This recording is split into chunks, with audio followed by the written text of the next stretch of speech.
What if this life is not a test you're failing, but an experience your soul longed to have? Not the future version of you, not the healed, optimized, perfected one. This one, this exact moment, this body, these relationships, these challenges.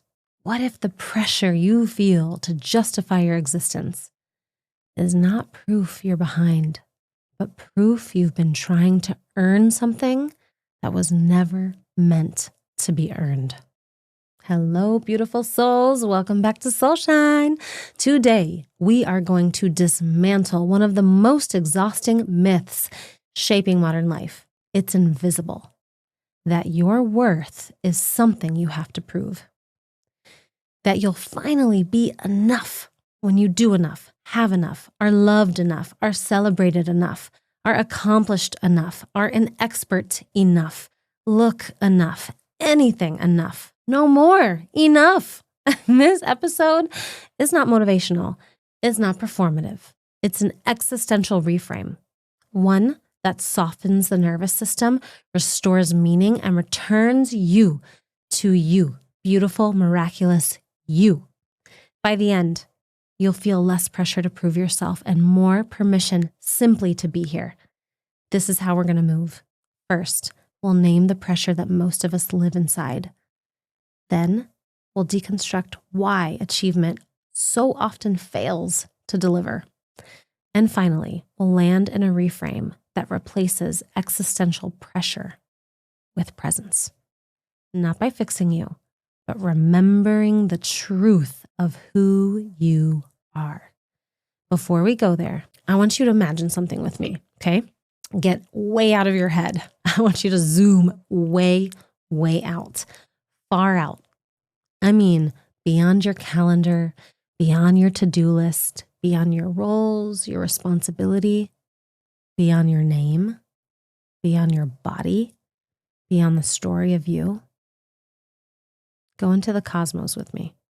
Imagine a cosmic perspective, stars turning, time stretching, galaxies unfolding and dissolving without urgency. And somewhere inside all of that vastness, there is you. Your single, improbable life with this body, this mind, these relationships, this exact stretch of years on Earth. And I wonder, from that cosmic vantage point, what must it look like to watch us humans running around, judging ourselves, rushing ourselves, criticizing our lives, measuring our worth by productivity, performance, achievement, as if this moment were a rehearsal, like later is guaranteed? As if we're not already inside the freaking miracle. What if, just for a moment, you let yourself consider the possibility that this life is not a test you're failing, but an experience your soul longed to have? That you, your life, are your soul's wildest dreams. Most of us live with a quiet pressure that hums beneath the surface of our days. The pressure to optimize, to improve, to justify our existence. Even in our healing, we carry this pressure. Heal faster, evolve more, become better. As if we're not already a freaking miracle. And underneath it all is a belief so deeply embedded, we rarely even question it. I will be enough when I do enough. So we judge our bodies for aging, for changing, for needing rest. We judge our minds for wandering and for doubting. We judge our lives for not matching the imagined timeline we set out. We judge our relationships, our careers, our capacity. And then we wonder, why do we feel so tired? Why? Resentment creeps in. Why does the joy feel fleeting? This isn't because you're doing life wrong. It's because you're trying to win a game that was never meant to be won. Not the way you think, anyways. Most of us are living inside an unspoken tension between who we learned to be in order to survive and who we sense ourselves beneath that, between the doing and the being, between the producing and the inhabiting, between performing competence and longing for aliveness. There's often this kind of low-grade feeling that you should be further along by now, even when your life looks fine on paper. So I'm going to offer you a different frame. And like I said in the beginning, it's not going to be motivational and it's not going to be performative. It doesn't ask you to try harder. What if your soul didn't come here to achieve, but to experience? What if this body, with its limitations and pains and pleasures, is not an obstacle to transcend, but the very instrument of the dream? What if your soul's wildest dreams was not perfection, but presence, to live it all, to feel it all, to touch it all, to live it?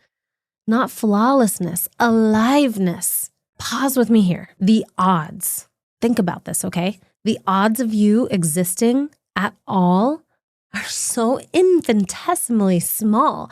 It's almost wild. It's crazy. Think about the exact circumstances for your ancestors to survive, to meet, to procreate, the exact genetic combination, the exact moment in history, the exact consciousness. And yet here you are, not theoretically, you, breathing, feeling, loving, hurting.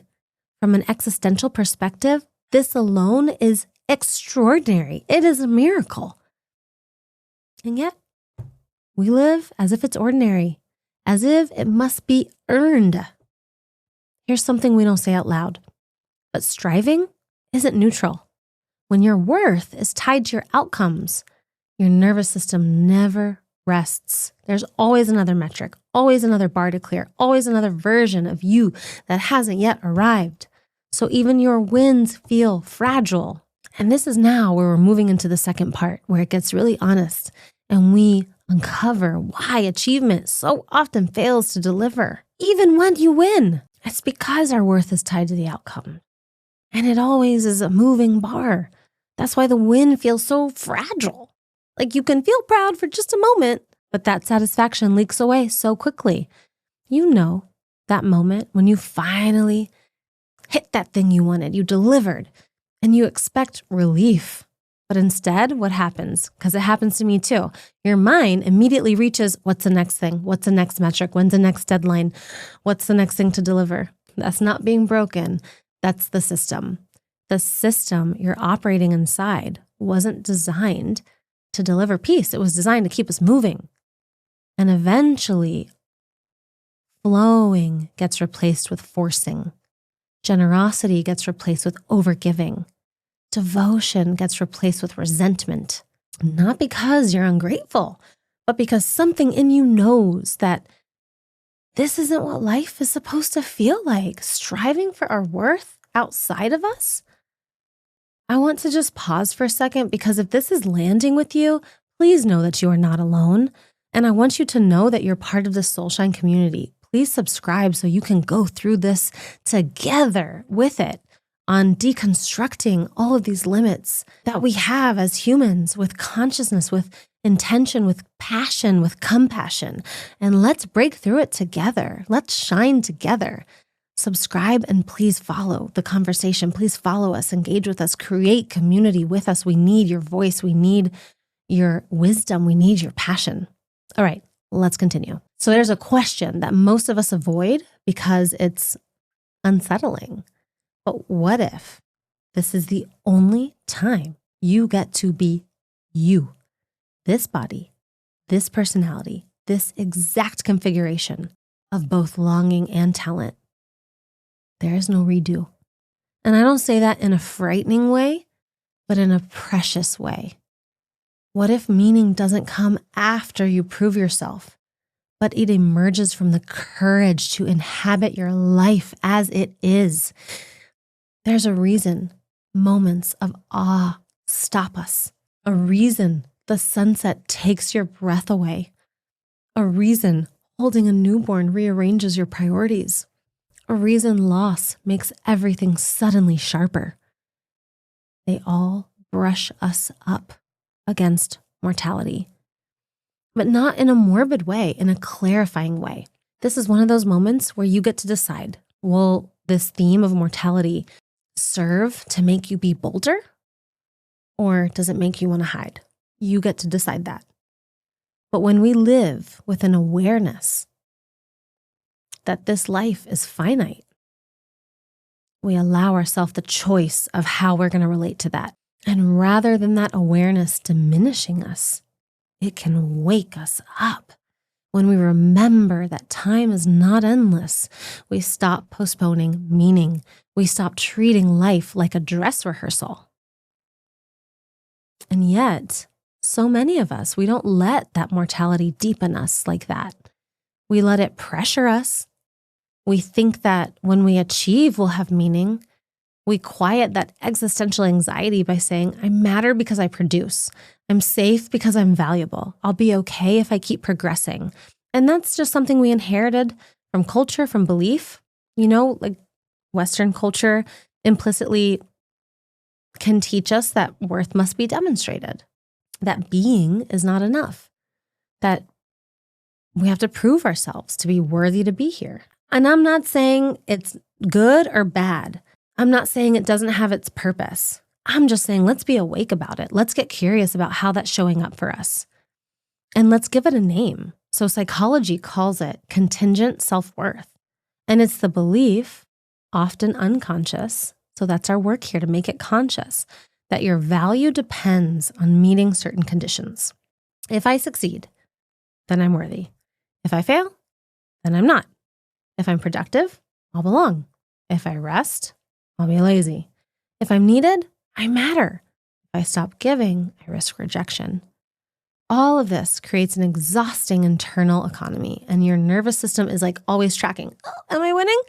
Am I falling behind? Am I safe? And the standards, they just keep shifting. And that's why the relief is so temporary. This is one of the reasons that burnout is not one-dimensional. It's not that burnout is too much work. It's too much of yourself at stake. Sometimes burnout gets framed as like a capacity issue, a time management issue, boundaries, workload. But both lived experience and research tell a deeper story. Burnout can emerge when your worth is tethered to performance over time. When rest feels undeserved, when saying no feels dangerous, when slowing down feels like you're disappearing. That's why some people burn out even in roles that they love, and why others feel empty even when they're successful. The problem isn't effort. It's the belief that effort determines existence. But existential research offers us some relief. Meaning doesn't come from accomplishment alone. When meaning is contingent on success, it actually becomes fragile. And fragile meaning collapses under stress, under loss, or failure. Viktor Frankl, writing from the experience of surviving concentration camps, observed something radical, that humans can endure extraordinary suffering when they experience meaning. That's not dependent on the circumstances. Not happiness, not comfort, meaning. And he identified 3 pathways. The first is your creative values, which is what you contribute. The second is experiential values, which is what you experience. And the third is attitudinal values, which is how you relate to what cannot be changed. Notice something important. Only one of these is about doing. That's the creative values, what you contribute. The others are about being, relating.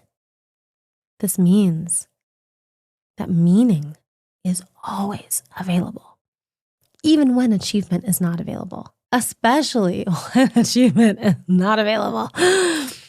Here's the nuance that deeply matters. Research shows that meaning protects against death anxiety only when it's connected to the self. So when meaning is externally imposed, when you're living someone else's version of a good life, mortality awareness can actually increase your anxiety. Why? Because the self is absent. You're fulfilling someone else's expectations without inhabiting your own existence. That's what's called self-alienation, living at a distance from yourself. And no amount of success that you achieve for someone else can compensate for that disconnection. One of the most powerful findings in meaning research is this: the strongest predictor of meaning in life is not purpose, it's mattering. The felt sense that your existence has significance beyond productivity, that you are part of something larger, not because what you achieve, but because you are. This can come through presence, relationship, care, witness, choice, integrity. Mattering doesn't require a resume. It just requires engagement. I want to bring this home for you. If meaning is not dependent on achievement, if worth is not contingent on performance, if your soul came here to experience, not to prove, then the real question is this.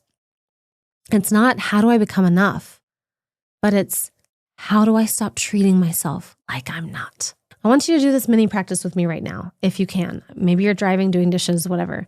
So if you can, physically put one hand on your heart. And if you can't, just imagine it there. But either way, say this out loud. If you don't feel comfortable, say it in your head.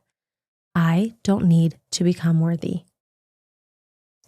I need to stop treating myself like I'm not. What do you think? What do you notice? Did you soften? And listen, I'm not talking about lowering our standards. I'm talking about removing that existential pressure from places it was never meant to live. You can still strive. Yes, go for it. You can still grow. Yes, do it. You can still contribute. Absolutely. But not to justify your right to exist. That's where I want you to take a breath. Let your body register what it would feel like to live without having to earn your worth. I'm not talking about being irresponsible. I'm not talking about being passive to your life. Just honest. Okay, we're not finished. This is the last part. I want us to integrate this now into our daily life. How unconditional worth changes how you work, love, rest, choose, and then we'll return to the soul level truth with a grounded invitation, not a push. This is the moment where we bring this out of philosophy and into your actual life with daily choice. I want you to ask yourself this. What if my life is meaningful? Not because it's impressive, but because it's mine. Because I am my soul's wildest dreams, not the polished version, not the future version, not the healed, optimized, perfected version. Me, my body, my emotions, my relationships, my wins, my challenges. The life I'm living right now, messy, incomplete, alive. That's not evidence of failure. It's evidence of participation. And when you begin to see yourself this way, your inner critic loses their authority. Judgment becomes discernment. Striving becomes curiosity. You stop asking, how do I fix myself? And you start asking, how do I live this? We stop forcing meaning, but we start noticing it in the way connection feels when you're not performing, in the way time stretches when you're fully present. That's not complacency. That's reverence. That's awe. And awe does something extraordinary to the psyche. It temporarily dissolves the ego's need to dominate. It reminds us we are small and paradoxically, deeply significant. When you experience awe, the self-criticism quiets, time expands, perspective widens, and that comes from neuropsychology.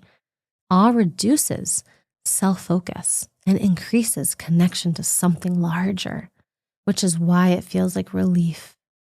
And if awe is speaking to you, I have a whole episode devoted to it, what it does to the nervous system and how to invite it into your life on purpose. I'll link it in the show notes. And just notice when your worth is no longer something you strive for, but something you revere.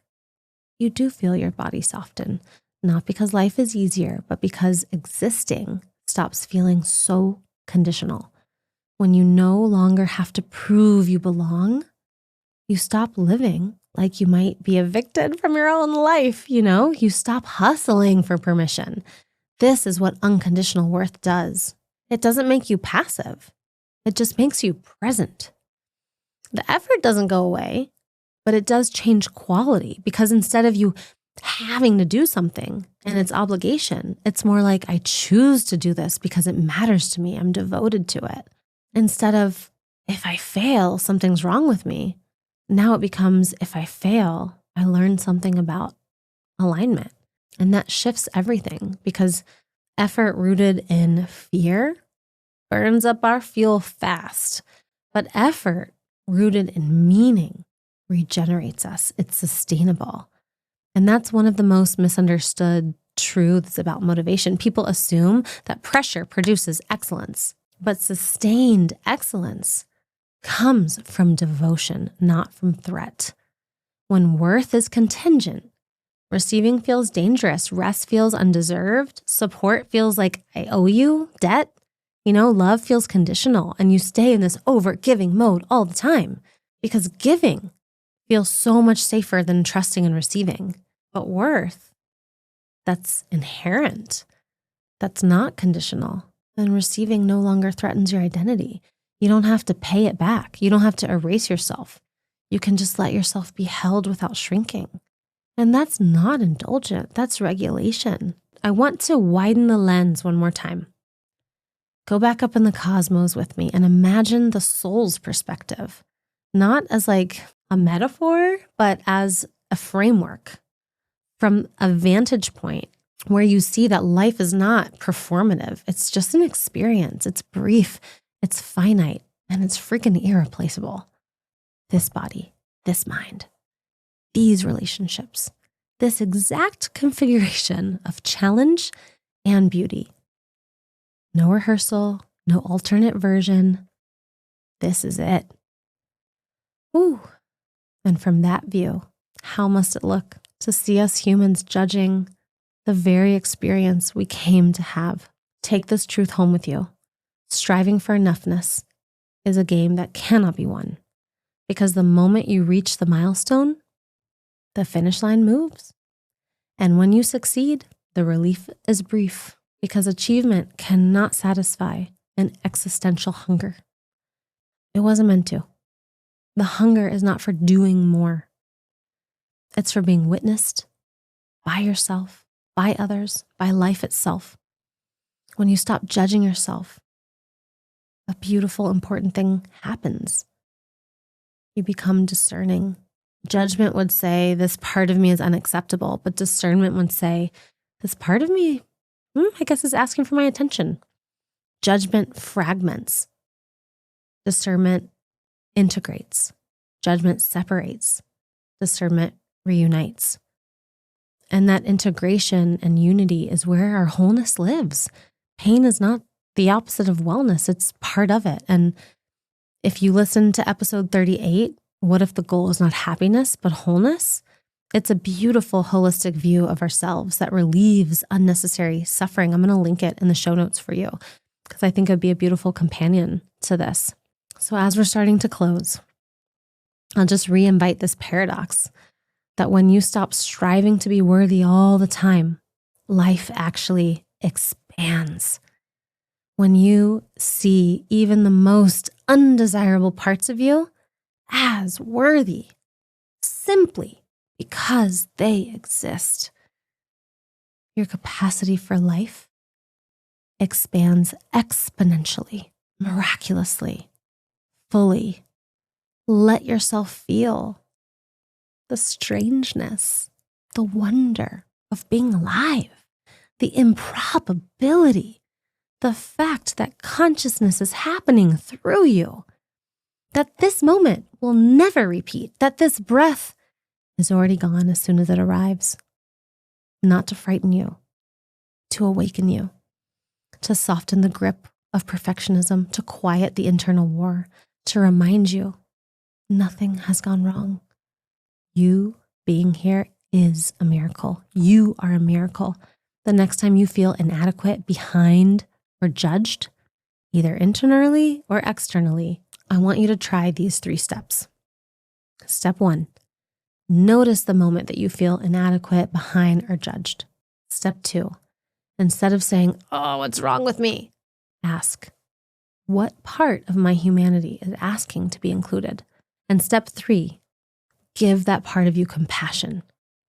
You belong here too. So maybe that looks like, I notice I feel inadequate. So step 1, ooh, I noticed I feel inadequate. Step 2, what part of my humanity is asking to be included? My inadequacy, my shortcoming. And step 3, shortcoming, you belong here too. Inadequacy, you belong here too. And that single shift moves you from opposition to it to relationship to it, from fragmentation to wholeness. I don't speak about this from theory alone. I speak about this as someone who has lived on both sides of contingent worth and still continues to do the work right alongside you, who knows what it feels like to be praised for achievements and empty on the inside, to confuse survival strategies for my identity, and to slowly, imperfectly return to myself, not by fixing, but by remembering. If this is resonating with you, it's not because you're not worthy. It's because you're human. And most of us were never taught how to hold ourselves with unconditional regard. We were taught to earn, to strive, to optimize. And yet, here we are, still sensing there must be another way. That is wisdom. So for our ending tradition, here are questions to contemplate. What if, just for today, you stopped trying to be enough? What if you lived as though your existence was already justified? Not because it lets you give up growth or lets you be lazy, no, but to let growth emerge from devotion instead of fear. You don't need to become worthy, you already are. What would change if you stopped trying to be enough and you started living as if you already matter? If you know someone who's tired of striving, share this with them right now. I need the reminder. You need the reminder. And we all need each other to be in reverence of their life. Imagine what this world would look like. Share the message. Help heal our world. And remember that your soul, it didn't dream of perfection. It dreamed of experience, texture, contrast, relationship, of becoming messy and complete, alive, of you. You are living the only life you were ever meant to live. And that, exactly as it is your soul's wildest dreams. I'm wishing you all play, possibility, and peace. And I am wishing you to feel so supported in this space. I am so honored to be a part of your soul tribe. Sending you love, and I'll see you next week. Bye.